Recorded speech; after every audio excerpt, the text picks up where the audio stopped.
लगाने हैं।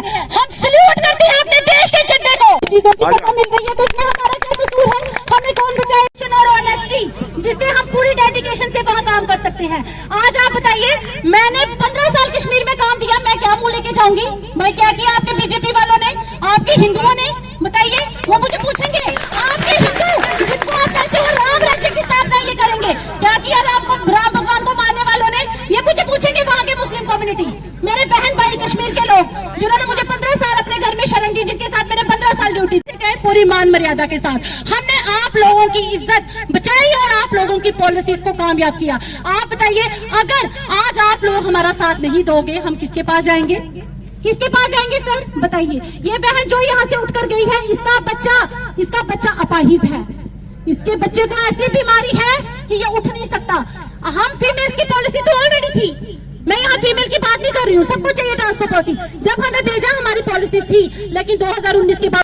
लेकिन आप बताइए, एक माँ आपसे पूछती है कि मुझे वहाँ रहने के लिए छत नहीं है, मुझे पहाड़ी पे आपने सिक्योरिटी देनी है।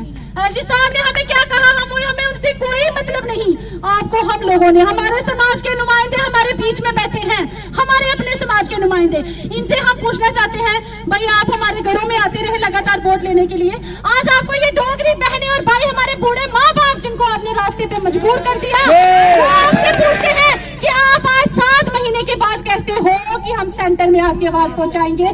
क्यों भाई? आपके बालों में हमारी आवाज आज गई? इतना भेदभाव, इनके माँ बापों से हमारे ऐसे भाई हैं जिन्होंने अपने माँ बाप की अंतिम क्रिया भी नहीं कर सके, अंतिम क्रिया में भी उपस्थित नहीं हो सके, क्योंकि कश्मीर का रास्ता कैसा है, सुबह निकलते हैं पता ही नहीं पहुंचेंगे। उन्होंने अपने माँ बाप की शव को आग नहीं दे सके। आप बताइए, ये काले कानून की सजा है। इंटर डिस्ट्रिक्ट, कैसे inter district cadre, UT cadre, UT आपने बनाई। हमें खुशी हुई कि भाजपा की सरकार आई है, हमारे लिए अच्छे दिन आएंगे। 370 के बाद ये हमारे लिए जो इंटर डिस्ट्रिक्ट का ये जो कैडर सिस्टम है ये खत्म होगा, और यूटी कैडर बना है तो ट्रांसफर पॉलिसी भी बनेगी। लेकिन क्या हुआ जनाब, बताइए क्या हुआ? क्या अच्छे दिन सिर्फ बाहर वालों के ही? लेकिन आज आप कहाँ छुप कर बैठ गए? हमारे पुलिस कर्मचारी, ये डोगरे, सब डोगरे हैं, ये सुन रहे हैं आज हमारी आवाज, हमारा पूरा सर्व जम्मू का समाज, डोगरा समाज सुन ले। ये एक डोगरों की बहू, डोगरों की बेटी की आवाज है कि इनको लगता है ये चंद रिजर्व कैटेगरी है, इसमें जनरल कैटेगरी के भी भाई बंधु हैं हमारे।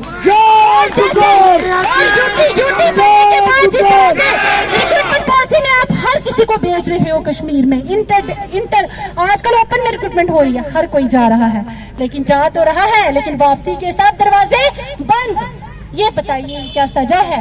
किसको सजा? आप अपने समाज के लोगों को सजा दे रहे हो, अपने डोगरों को सजा दे रहे हो। भाई जो बाहर से आए, आप कहते हो हमने उनको गुजर कम्युनिटी के लोगों को दे दिया, बकरवाल कम्युनिटी के लोगों को दे दिया, हमने वाल्मीकि समाज के लोगों को दे दिया, आपने उन सबको बिना सरकार बने ही दे दिया। फिर कैसे मान ले कि हमें आप क्यों नहीं दे पा रहे हो ट्रांसफर पॉलिसी? उसके लिए आपको अपनी सरकार चाहिए, सरकार आपकी बिल्कुल बनेगी, हम आपसे वादा करते हैं। लागू कीजिए, हमारे अंदर विश्वास पैदा कीजिए, ताकि हमें लगेगा कि सच में जम्मू कश्मीर को अगर किसी ने अच्छे दिन दिखाए हैं तो वो भाजपा वाले हैं। हम सच में मानेंगे आप हिंदुओं के हितैषी हो। हम डोगरे बलि का बकरा कश्मीर में जाके नहीं बनेंगे। कश्मीरी पंडित कहते हैं बलि का बकरा कश्मीरी पंडित कश्मीर में नहीं बनेगा, हम कहते हैं कश्मीर में डोगरा बलि का बकरा नहीं बनेगा। इस डोगरों के लिए आपने क्या किया जनाब? 7 महीने हो गया, एलजी साहब कहते हैं हमने अगस्त तक सैलरी दी है, मुझे 7 महीने से सैलरी बंद है। इन बहनों को 7 महीने से सैलरी बंद है। वहाँ जो कुछ वीडियोस बैठे हैं वो हमारे लिए ऑर्डर निकालते हैं ड्यूटी रिजम्पशन के। अनऑथोराइज्ड एब्सकॉन्डिंग वर्ड कहाँ?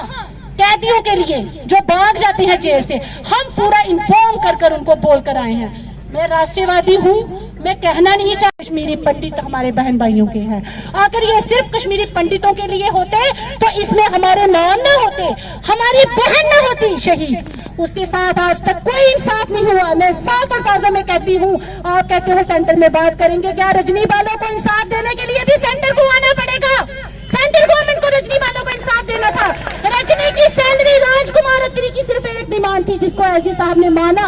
राजकुमार अत्री ने नहीं कहा कि मेरे बीवी के नाम से स्कूल का नाम रखें, उसने नहीं कहा, आपकी अपनी मर्जी थी, स्कूल का नाम फिर भी रजनी वाला स्कूल नहीं रखा गया। अभी भी वही स्कूल है, गोपालपुरा स्कूल, और उसकी सैलरी जब से वो शहीद हुई है तब से बंद है। एक बच्ची, मासूम बच्ची, क्या उसकी सैलरी पे, उसकी माँ की सैलरी पे उस बच्ची का कोई हक नहीं था? हम मर जाएंगे भाई, हमारी कीमत 5 लाख है, 5 लाख मेरी कीमत है मेरी लाश की। और एक महिला गोपालपुरा कुलगाम डिस्ट्रिक्ट में मर जाती है शाम तक, मीडिया ये पुष्टि नहीं करा सकता कि ये कौन थी। भाई डोगरे बोलो, डोगरे ऐसे, डोगरे दी कुड़ियां, डोगरे दी नूहां, टंके दी चोट में रखने कश्मीर जाके, बिल्कुल जाके मुकाबला करके। लेकिन हमने एक बोर्ड का एग्जाम क्वालिफाई किया था जिसमें कहीं नहीं लिखा था बंदूक कैसे चलानी है, भागना कैसे है, सामने कोई बंदूक लेके आ जाए तो जंप कैसे लगाना है। आप हमें बताइए, हम कोई बेल्ट फोर्स के कर्मचारी नहीं हैं और बिल्कुल नहीं होंगे 90 जैसे हालात। ये हमारा वादा है, कश्मीर जरूर जाएंगे। आप आज ट्रांसफर पॉलिसी लागू करो, सुबह हम जाने के लिए तैयार हैं, बिल्कुल जाएंगे। ये स्वाभाविक है, हालात के मुताबिक भारतीय जनता पार्टी आज भी आपके साथ खड़ी है, पहले भी आपके साथ खड़ी थी और इन मांगों को मनवाया जाएगा, ऐसा मैं आपको विश्वास दिलाता हूँ। बहुत बहुत धन्यवाद। करवाइए रोके में जो मर्जी हो, आदमी अपने आप की कमजोर समझे और इनकी कोई कमजोर समझने की भी जरूरत नहीं है। भेजा भैन, 1 मिनट 2 मिनट भेजा, मेरी भी सुन ला। भैन रोन गया ते अस इतने बवांगे, फिर इस तो बेहतर अस बहुत चाहिए नहीं। मैं सही गल दसी हो ना, तुहाडे कन्नै वादा करी अस जन्ने कि ट्रांसफर पॉलिसी जिहड़ी है वो बनेगी, बनवाइए रखांगे, नहीं तो छोड़ दें। क्या कहेंगे जो ये प्रोटेस्ट आपने यहाँ पे किया, इसके बारे में क्या कहेंगे? जी, प्रोटेस्ट हमने कल जो एलजी मनोज सिन्हा ने बयान दिया था, जो बहुत ही गैर जिम्मेदाराना बयान था हमारी पॉलिसीज को लेके, जो रिजर्व कैटेगरी के एम्प्लॉयज को लेके, उसके खिलाफ में। और जो बीजेपी आज तक कह रही थी कि वो हमारे वकील बनकर काम कर रहे हैं, इसीलिए हमने उनके बाहर धरना दिया कि जब आपने वकालत की तो आपकी वकालत फेल हो गई, तो बाहर क्यों नहीं आ रहे हैं। और आपने देखा बीजेपी के जो रहनुमा है वो बाहर आए, एक और प्रॉमिस उन्होंने किया है, अब हम उन्हें एक बिल्कुल टाइम बॉन्ड दे रहे हैं। अब हम उनके वादों पर वैसे विश्वास नहीं करेंगे, अब हम 7 महीने नहीं बैठेंगे, सिर्फ 7 दिन का टाइम दे रहे हैं। अगर वो कुछ करते हैं ठीक है, नहीं तो हम बीजेपी को यही छोड़ेंगे, फर्श पर जो गई थी अर्श पे बिठाएंगे और अपना रास्ता खुद बनाएंगे। Thank you.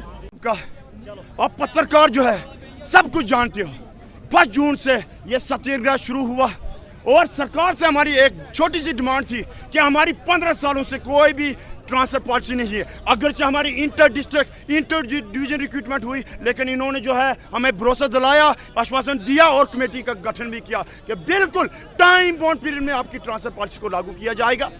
लेकिन 6 महीने गुजरने के बाद कल जब एलजी साहब का एक बयान आया, इररिस्पांसिबल हम स्टेटमेंट उनको कहेंगे, उनकी तरफ से आया, क्योंकि उनकी तरफ से लिख भी दिया गया था कि टाइम बाउंड पीरियड में आपकी ट्रांसफर पॉलिसी लागू की जाएगी। कमेटी का गठन हुआ था। अब इसीलिए आपके माध्यम से एलजी साहब को पूछना चाहते हैं कि 6 महीनों में आपकी कमेटी ने क्या किया। और सर, अच्छा तब लगा जब एक तख्त और सरकार के नुमाइंदे जो हमारे बीच पहुंचे, मैं बात कर रहा हूं श्री रविंद्र रैना जी की, हमारे बीच पहुंचे, उन्होंने 56 इंच का सीना लेके उन्होंने बोला कि आप हमारे भाई डोगरा भाई बहन हो, मैं आपकी जो ये ट्रांसफर पॉलिसी का जो काज है ये जस्टिफाइड है, जेन्युइन है, और मैं ट्रांसफर पॉलिसी 2022 में लगा के जो लागू करा के रहूंगा, और जो भी आपकी जो 5-6 महीने की जो सैलरीज है वो बहाल जल्द से जल्द बहाल कराऊंगा।